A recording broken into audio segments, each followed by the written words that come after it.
بخاری میں حدیث ہے 2812، عمار کو ایک باغی جماعت قتل کرے گی، وہ جماعت دوزخ کی طرف بلا رہی ہوگی اور عمار ان کو اللہ اور جنت کی طرف بلا رہا ہوگا۔ اب اس کے نرغے میں جو آتا ہے وہ آئے، میں اپنے نبی سے ٹکر لے لوں؟ آپ لوگوں کے منہ کا خیال رکھتے ہوئے کہ میں نبی علیہ السلام کو کہوں کہ آپ نے کیوں ایسی بات کر دی کہ مولا علی کے مخالفین کو آپ نے دوزخ کی طرف بلانے والی جماعت کہہ دیا؟ تو لیں آپ ٹکر، جائیں سیدھا دوزخ میں۔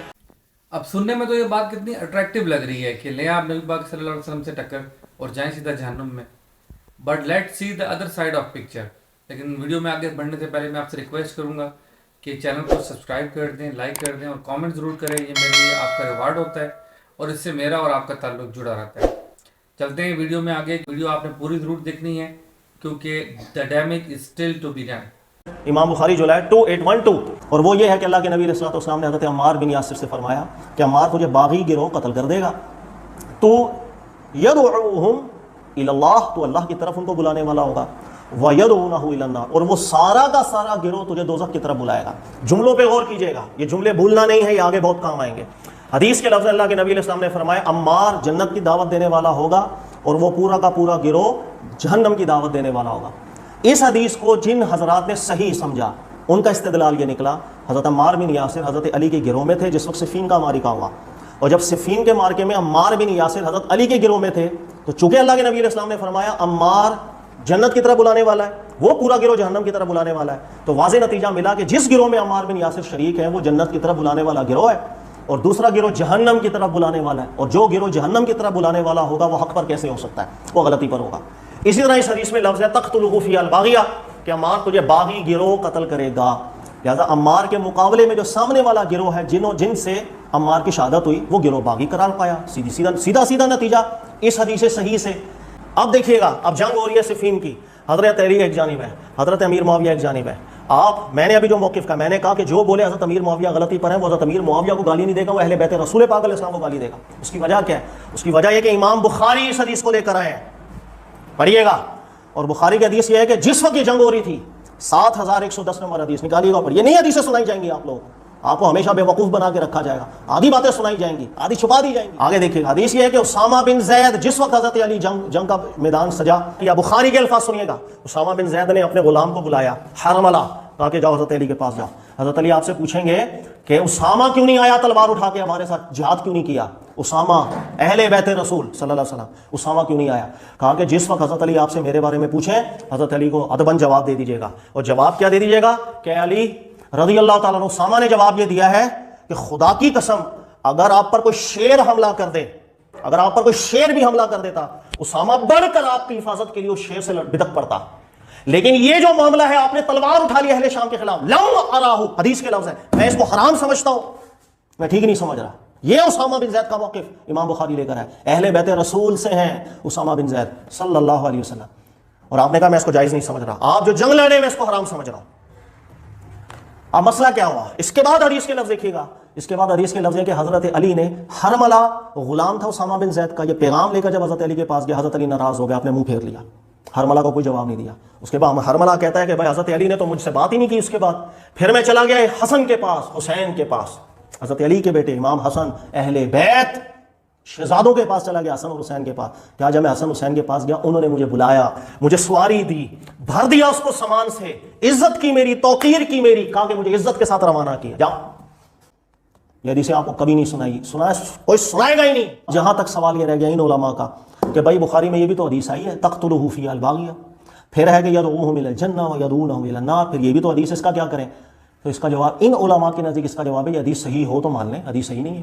کیسے صحیح نہیں ہے؟ پہلی بات دیکھیے گا، امام بخاری حدیث لے کر آئے ہیں عمار تجھے باغی گروہ قتل کرے گا، تو جنت کی طرف بلائے گا، وہ پورا گروہ دوزخ کی طرف بلائے گا۔ حدیث کے لفظ ہیں وہ پورا گروہ دوزخ کی طرف بلائے گا۔ اگر یہ حدیث اللہ کے نبی علیہ الصلوۃ والسلام سے ہو تو ہم قبول کر لیں، ان علماء کے نزدیک یہ حدیث اللہ کے نبی سے ثابت ہے ہی نہیں۔ دلیل نمبر 1، امام بخاری نے جو بخاری کی یہ کتاب لکھی تھی اس کے اندر عمار تجھے باغی گروہ قتل کرے گا یہ لفظ تو لکھے تھے، لیکن اگلا جو جملہ ہے کہ عمار جنت کی طرف بلائے گا، وہ پورا گروہ دوزخ کی طرف بلائے گا، امام بخاری کے الفاظ نہیں ہیں، یہ امام بخاری کی کتاب میں بعد میں تحریف ہوئی تھی، اس لفظوں کو ایڈ کر دیا گیا تھا، اور ہر محدث نے اس چیز کی وضاحت کی ہے کہ امام بخاری نے جو کتاب لکھی تھی اس میں یہ لفظ نہیں تھے، بلکہ امام بخاری کی عادت تھی یہ لفظ اگر لکھ دیتے اپنے ہاتھ سے مٹایا کرتے تھے اب پڑھیے گا امام ابن حجر اسقلانی کو، یہ حوالہ آ رہا ہے آپ کے سامنے، اس کو غور سے پڑھیں۔ امام ابن حجر اسقلانی نے واضح لکھا کہ حمیدی بھی کہتے ہیں، ابو مسعود بھی کہتے ہیں، امام بخاری نے جو نسخہ لکھا اس میں یہ لفظ نہیں تھے، اور اگر اس میں یہ لفظ نہیں تھے بعد میں ایڈ کیے گئے ہیں، اور یہ لفظ اللہ کے نبی علیہ السلام سے سما بھی اس لفظوں کی ثابت نہیں ہے، اور امام بخاری نے اگر یہ لفظ لکھے تو اپنے ہاتھوں سے اس کو مٹایا بھی ہے، یہ لفظ اللہ کے نبی علیہ السلام سے ثابت لفظ نہیں۔ پہلی دلیل ہو گئی، یعنی محدثین کے نزدیک یہ لفظ اللہ کے نبی سے ثابت ہے ہی نہیں، کر لو جو کرنا ہے، آپ کا تو سارا مدار اس حدیث پر ہے، چلیں جی۔ نمبر 2 ذہن میں رکھیے گا، اگر یہ حدیث کو آپ صحیح مان لیں تو حضرت علی کو کھلے عام آپ کو جھوٹا بولنا پڑے گا، نعوذ باللہ من ذالک۔ وہ کیسے؟ 2 وجہوں سے۔ وجہ نمبر 1، حدیث کے لفظ عمار جنت کی طرف بلائے گا، وَيَدْعُونَ إِلَى النَّارِ، وہ پورا گروہ جہنم کی طرف بلائے گا۔ اگر اللہ کے نبی کسی پورے گروہ کو فرما رہے ہوں وہ پورا گروہ جہنمی ہے، جہنم کی طرف بلا رہا ہے، وہ پورا گروہ جہنمی ہے۔ اگر اللہ کے نبی علیہ السلام پورے گروہ کو جہنمی کہہ رہے ہیں تو حضرت علی کی کیا جرات ہے۔ صحیح روایت ہے مصنف ابن ابی شیبہ کی کہ جنگ صفین کے بعد حضرت علی نے اعلان کیا تھا قتلاہم و قتلائی فی الجنہ، ان کے بھی جتنے مرے جنت میں، ہماری طرف سے بھی جتنے مرے جنت میں۔ یہ جملہ حضرت علی سے صحیح سند کے ساتھ مروی ہوا۔ سوال یہ کہ حضرت علی نے اللہ کے نبی علیہ السلام پر جھوٹ کیوں باندھ دیا؟ یہ جرت کیوں کی جب اللہ کے نبی نے اگر ایسا فرما دیا تھا کہ پورا گروہ جہنمی، حضرت علی کیسے کہہ رہے ہیں جو سارے مرے وہ جنتی؟ سوال پیدا ہوا، یہاں آپ کو 2 میں سے ایک بات چننی پڑے گی۔ نمبر، یہاں تو یہ بات اللہ کے نبی سے ثابت نہیں تھی، یہاں حضرت علی وہ پہلے شخص تھے جو رسول اللہ کے اس فرمان کے بالکل صریح مخالف کھڑے ہو گئے۔ دونوں میں سے ایک راہ چنو، دونوں میں سے ایک راہ۔ حضرت علی نے کیسے کہہ دیا وہ سارے جتنے مرے وہ جنتی ہیں، جب اللہ کے نبی نے فرما دیا کہ وہ سارا گروہ جہنمی، تو حضرت علی کے نبی علیہ السلام کے فرمان کے مخالف کھڑے ہو گئے تھے۔ یہ خود اشارہ دے رہا ہے کہ یہ حدیث صحیح نہیں، علماء واضح کر کے جا چکے ہیں، یہ ان کا جواب۔ اگر یہ حق اور باطل کا معرکہ ہو تو وہ کون سا حق اور باطل کا معرکہ ہوتا ہے جس کے اندر جیتنے والا بھی پچھتا ہے اور ہارنے والا بھی پچھتا ہے؟ ایسا آپ نے کبھی سنا؟ یعنی کوئی جنگ ایسی ہو کہ پاکستان اور انڈیا کا میچ ہو اور اس کے اندر جیتنے والا بھی رو رہا ہے اور ہارنے والا بھی رو رہا ہے، یہ ایسا نہیں ہو۔ حق باطل کی جب لڑائی ہوتی ہے اس میں جیتنے والا خوش ہوتا ہے۔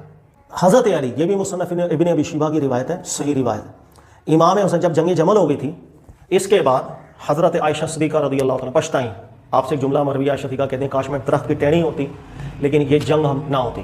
حضرت عائشہ رضی اللہ تعالیٰ عنہ اہل بیت رسول صلی اللہ علیہ وسلم، اللہ کے نبی کی زوجہ محترمہ رضی اللہ تعالیٰ عنہ پچھتائیں، لیکن روایت پوری ہے مصنف ابن ابی شیبہ کی کہ حضرت حسن نے دیکھا جنگ جمل کے بعد ایک بندہ تیار ہو کے جانے لگا ہے، اور کہاں جانے لگا ہے؟ جنگ میں جانے لگا ہے، شریک ہونے لگا ہے۔ تو حضرت حسن نے کہا کہ ادھر آ، تو تیار ہو کے پھر مسلمانوں کے خلاف لڑنے جا رہا ہے۔ غور سے میری بات سن کہ یہ وہ جنگ تھی کہ جس جنگ کے اندر عائشہ صدیقہ پچھتائیں، اور اس جنگ کے خاتمے کے بعد میں نے اپنے والد کو بھی دیکھا، حضرت علی کو، شیر خدا کو بھی دیکھا، اور وہ پچھتاتے ہوئے جملہ کہہ رہے تھے کہ کاش میں پیدا ہی نہ ہوا ہوتا، مر جاتا پہلے ہی، لیکن یہ جنگ نہ ہوتی۔ حضرت امام حسن نے یہ جملہ کہا، کیوں کہا؟ یہ کون سی جنگ ہے کہ جس میں جیتنے والا یا جس میں لڑنے والے دونوں گروہ جو ہیں وہ پچھتا رہے ہیں؟ لہذا ایک جنگ ہے، ایک انسیڈنٹ ہو گیا، ایک حادثہ ہو گیا، دیٹس اٹ، کوئی گروہ غلط نہیں۔